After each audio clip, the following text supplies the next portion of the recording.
Bueno, quiero proponer una imagen mental bastante detallada para arrancar esta inmersión profunda de hoy. A ver, suena bien. Imaginemos a dos personas de la misma edad, digamos 35 años. Para hacer esto más visual, vamos a llamarlas Sofía y Rodrigo. Viven en la misma ciudad, caminan por las mismas calles y, para efectos prácticos de la vida moderna, usan exactamente las mismas aplicaciones y redes sociales durante varias horas al día. Ujú. O sea, un perfil demográfico idéntico sobre el papel y compartiendo el mismo ecosistema digital, digamos. Exactamente, esa es la base.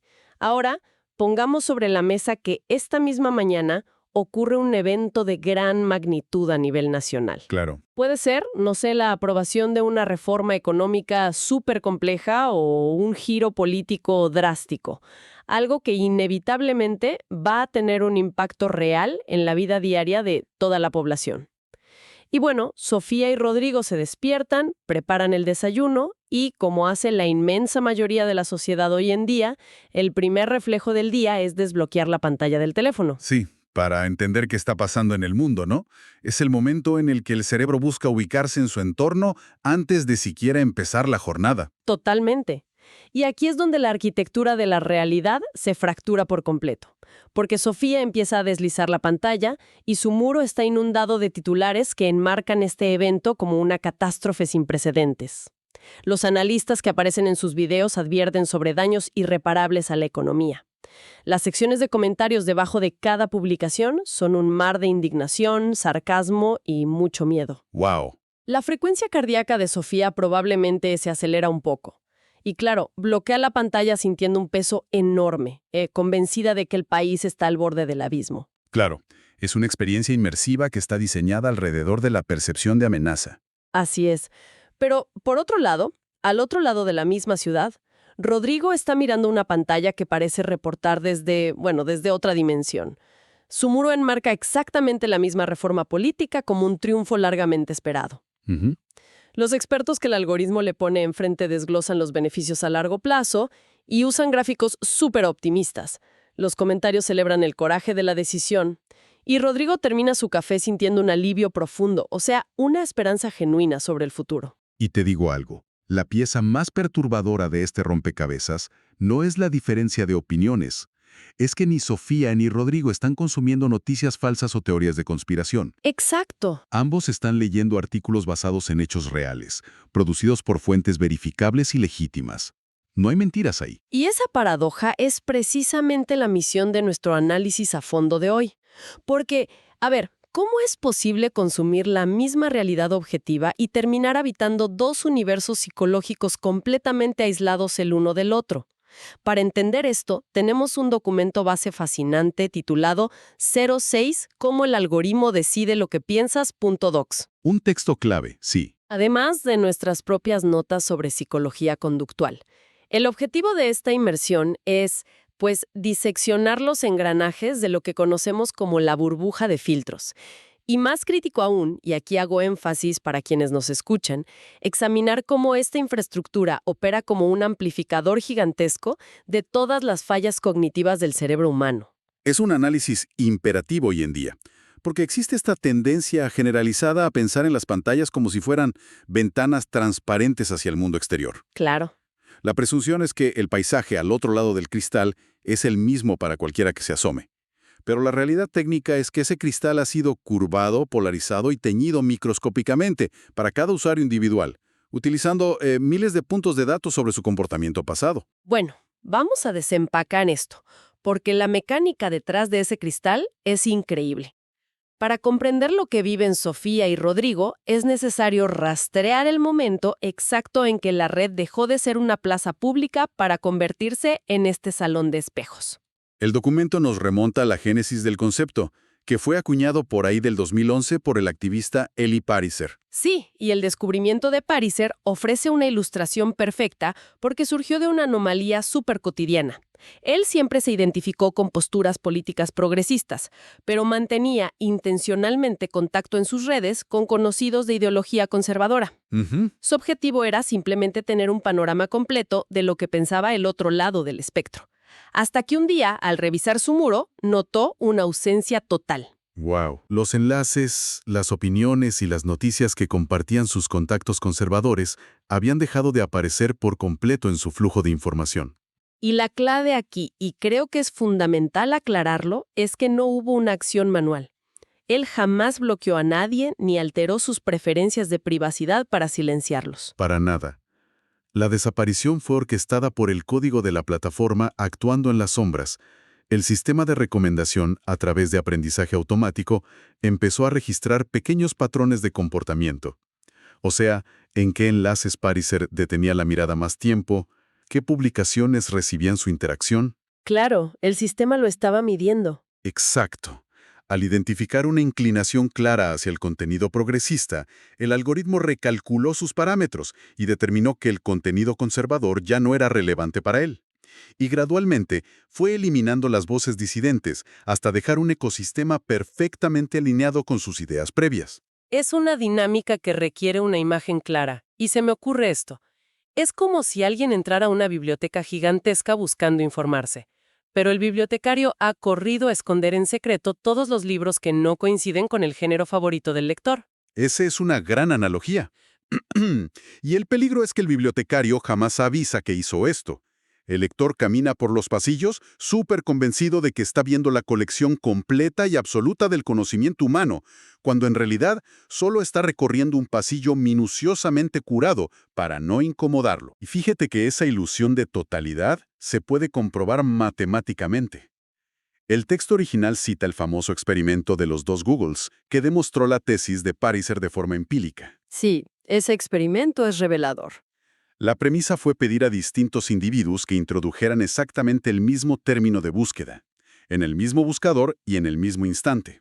La palabra elegida fue Egipto, en medio de un contexto histórico muy particular. Claro, y los resultados de esa simple búsqueda proyectaron realidades diametralmente opuestas. Abismales.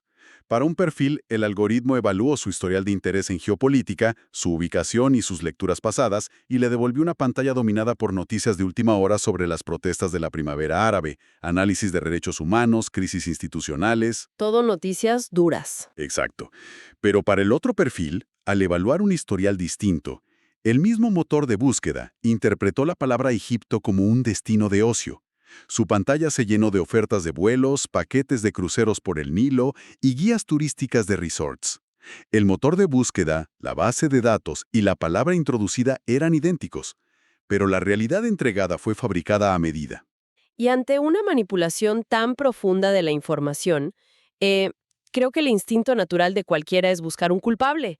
Alguien sentado en una sala de juntas diseñando un plan maquiavélico para aislar a la población y controlar la narrativa, ¿no? Totalmente. Sin embargo, y hay que dejar esto muy claro basados en el material, el origen de esta división no tiene raíces conspirativas. 100%.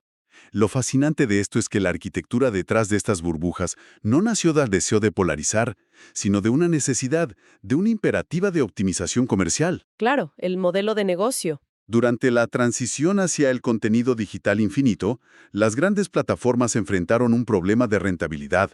Para vender publicidad de manera efectiva, necesitaban retener la mirada humana frente a la pantalla la mayor cantidad de horas posibles.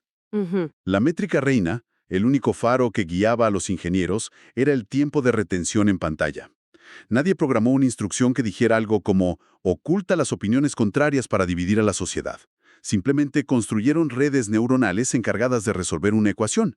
Descubrir qué tipo de contenido mantiene los ojos de un usuario particular pegados a la pantalla un segundo más. Y eso plantea el escenario de la trampa de la personalización. Porque, a ver, en su concepción original, la promesa de personalizar el Internet parecía un avance civilizatorio brillante. Sí, era la utopía tecnológica. Si pensamos en los medios tradicionales, antes de la era algorítmica, todos los habitantes de una ciudad recibían el mismo periódico impreso en la puerta de su casa, o miraban el mismo noticiero a las 8 de la noche.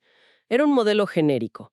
Si alguien tenía un interés muy de nicho, digamos la astrofísica o la cocina tailandesa, pues requería un esfuerzo monumental buscar esa información. Sí. La llegada de los algoritmos prometía eliminar el ruido irrelevante y entregar utilidad pura. Y la eficiencia prometida era innegable. El problema surgió cuando se hizo evidente que las máquinas no tienen un marco moral para distinguir entre, por un lado, información que enriquece el conocimiento y, por otro, estímulos que provocan una reacción compulsiva. Ouch. El sistema de recomendación solo evalúa la duración de la mirada y la frecuencia del clic, y el contenido que más retiene la atención resultó ser el que genera indignación, miedo y confirmación de creencias. Ahora, aquí es donde se pone realmente interesante, porque tengo que hacer de abogado del diablo un momento. Adelante.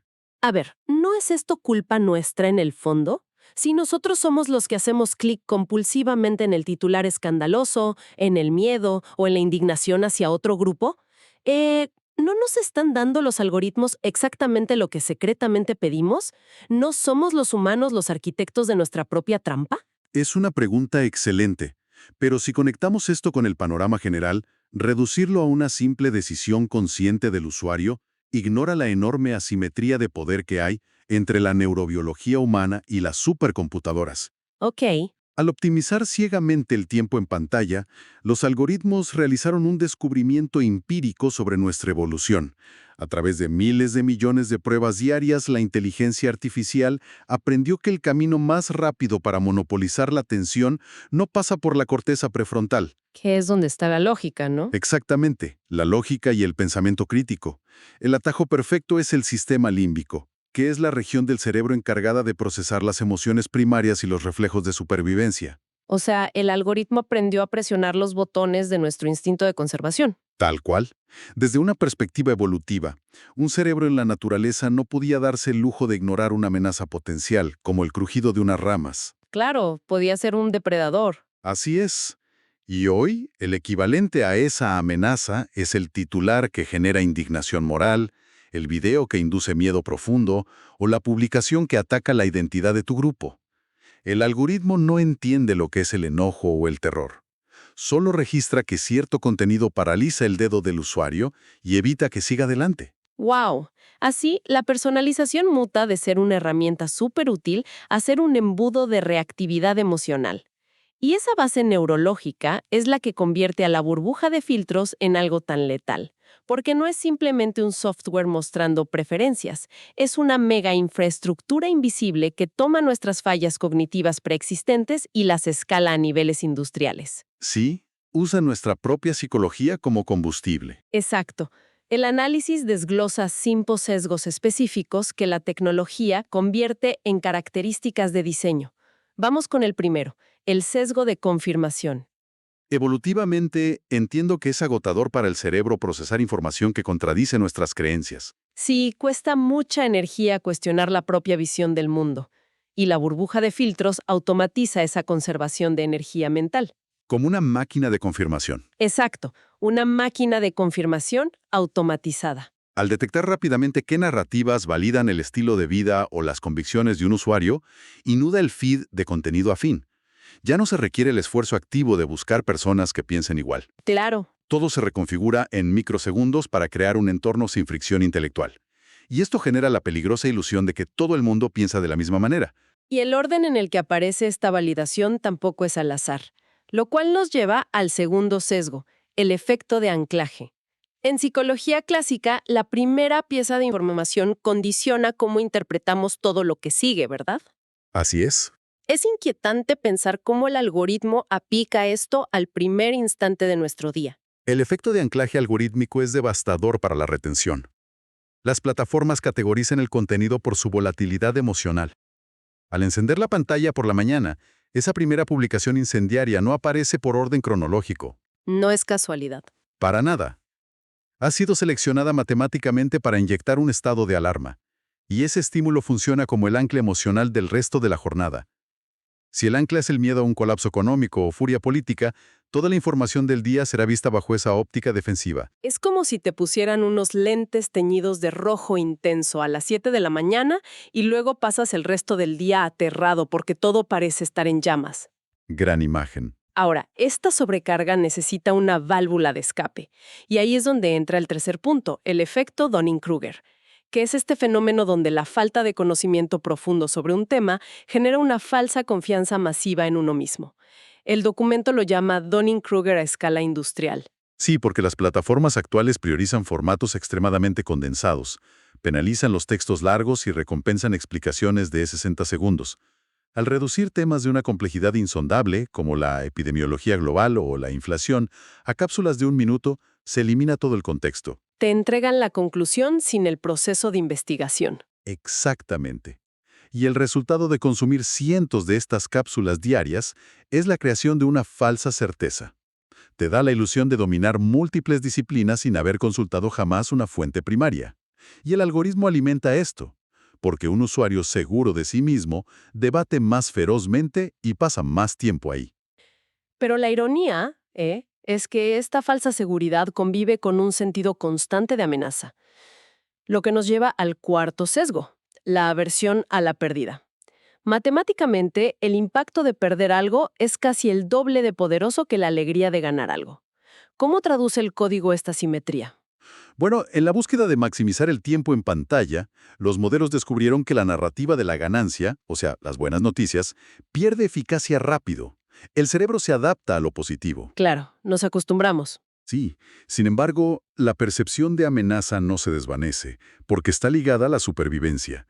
Por lo tanto, el contenido que el algoritmo eleva es sistemáticamente aquel enmarcado como una pérdida inminente. Una amenaza constante.